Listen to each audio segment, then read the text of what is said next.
Welcome to me TV news. Toopran పట్టణంలోని fertiliser షాపులను revenue police శాఖ ఆధ్వర్యంలో ఆకస్మిక తనిఖీలు చేపట్టారు. RDO Jayachandra Reddy, DSP Narender Goud, CI రంగకృష్ణల ఆధ్వర్యంలో ఫర్టిలైజర్ షాపులను క్షుణ్ణంగా పరిశీలించారు. షాపులలో స్టాక్ రిజిస్టర్లను చెక్ చేశారు.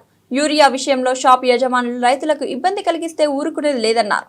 నిర్ణయించిన ధర కంటే ₹1 ఎక్కువ అమ్మినా ఇతర మందులు కొంటేనే యూరియా ఇస్తామనే షరతులను రైతులకు విధించినట్లు తమ దృష్టికి వస్తే ఉపేక్షించేది లేదన్నారు. అలాగే వ్యాపారులు యూరియా కృత్రిమ కొరతను సృష్టించి రైతులను ఇబ్బందికి గురి చేయాలని చూస్తే షాపులను సీజ్ చేస్తామని ఆర్డీఓ జయచంద్రారెడ్డి, డీఎస్పీ నరేందర్ గౌడ్లు హెచ్చరించారు. ఈ తనిఖీలో Toopran SI Sivanandam, police, revenue శాఖ సిబ్బంది పాల్గొన్నారు. Fertiliser shops VAT and inspection అనేది చేయడం జరుగుతూ ఉంది.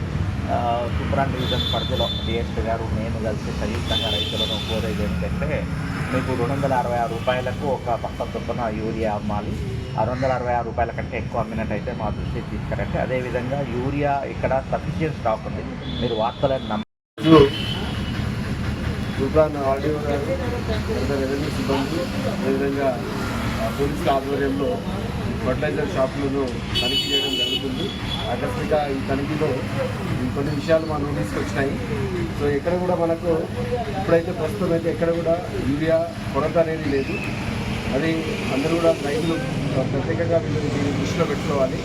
అదేవిధంగా ఎవరైనా కృత్రిమ కొరత సృష్టించే ప్రయత్నం చేస్తే అది పోలీసుల దృష్టికి, రెవెన్యూ వారి దృష్టికి తీసుకొస్తే దాని మీద మేము తీవ్రమైన చర్యలు తీసుకుంటాము.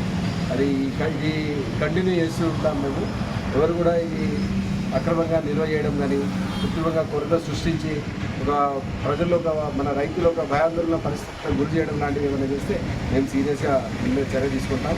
అదేవిధంగా నిర్ణయించిన ధర కన్నా కూడా ఎవరైనా యూరియాను ఎక్కువ చేసినా కూడా, ఎక్కువ ధరకు అమ్మే ప్రయత్నం చేసినా కూడా, అదేవిధంగా మిగతా ఎరువులతో పాటు అవి తీసుకుంటేనే ఇవి పెడతామని చెప్పేసి ఆ రకంగా కూడా చేసినా కూడా మేము సివియర్గా యాక్షన్ తీసుకుంటాము. ఏది దృష్టికి వచ్చినా ప్రజలు భయాందోళనకు, రైతులు భయాందోళనకు లోటు కాకుండా మమ్మల్ని రెవెన్యూ వారిని కానీ, తర్వాత పోలీసు వారిని సంప్రదించాలి.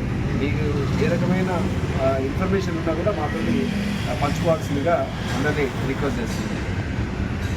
కానీ అందరూ ఒకరేసారి వచ్చి లైన్లో క్యూలో నిలబడము, క్యూలో మెయింటైన్ చేయడం అనేది జరుగుతూ ఉంది. అది అవసరం లేదు. ఇక్కడ తుఫ్రాన్ డివిజన్ వరకు అంటే ఎల్దుర్తిలో కానీ, మనోరాబాద్లో కానీ ఈ రోజున నేను టోటల్ ఇండిపెండెంట్గా స్వతంత్రంగా రెవెన్యూ ఉద్యోగులందరితో అన్ని షాపులలో ఇన్స్పెక్షన్ చేయించాను. మన దగ్గర చాలా అవసరానికి మించినటువంటి స్టాక్ ఉంది కాబట్టి ఎలాంటి ఇబ్బంది లేదు.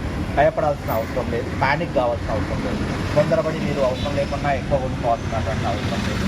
ఇది గమనించండి. అలాగే 266 కంటే ఎక్కువ అమ్మినా, లేదా మీకు ఇష్టం లేకున్నా కానీ యూరియా కొంటేనే, డిఏపి కొంటేనే, లేదా పెస్టిసైడ్ కొంటేనే, జీన్స్ కొంటేనే యూరియా మేము అమ్ముతాము అని ఏ షాప్ వాళ్ళు దృష్టికి వచ్చినా కానీ, దాని దృష్టి కానీ, డిఎస్పీ గారి దృష్టి కానీ, లేదా నా దృష్టి కానీ, ఎస్ఐ దృష్టి కానీ తీసుకొచ్చినట్లయితే ఆ షాప్ మీద చర్యలు తీసుకుంటాము. మీకు ఏది కావాల్సి అది కొనండి.